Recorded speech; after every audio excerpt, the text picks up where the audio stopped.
أعوذ بالله من الشيطان الرجيم بسم الله الرحمن الرحیم.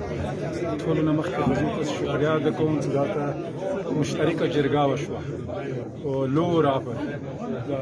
نور هغه به تنه وبسو لو راپر مو کومه جرګه وشوه کامیابه جرګه وشوه دا مو دریم ورته نستایو تقریبا امن حوالې سره او خاص کار د روډ حوالې سره او ورسته کومې مثالي دي که غزوات مول هغه به محرم نه ورسته ان شاء الله بقاعده به دې جرګه تشکیل کیږي مری اګریمنت ترو باندې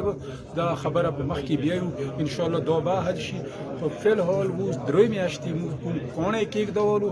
دي کې دې سزا به ورکای شي کچا خطای وکا کچا تیرای وکو کومي فریق روډ کې یا وړو روډو کې شو ظلم وکو چا به ګناه قتل وکو چا روډو ولو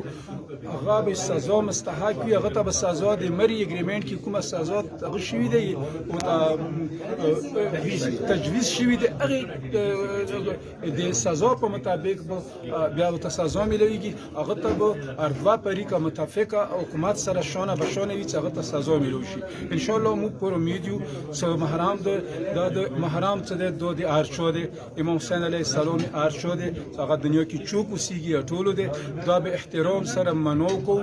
هیڅ قسم ته مشکلات به نه جوړو یاره به محفوظ ساتو دا هر شي نه تیر شي نو متوسب کور د اربع طریقه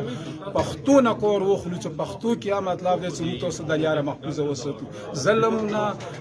بګناه قتل نه په کور د مزونه وساتو امو امید ان شاء الله مو چې سب نه امید او مشرانو نه حکومت نه په کور د حکومت دي کې خسختی وکي کای بیا انده د فارغ شو سي اقدام وکړو هغه ته د دې سزا ورکړل شي چې بیا انده د لپاره چوک سوچ انه شي کار او اخر دعوانا الحمد لله رب العالمين.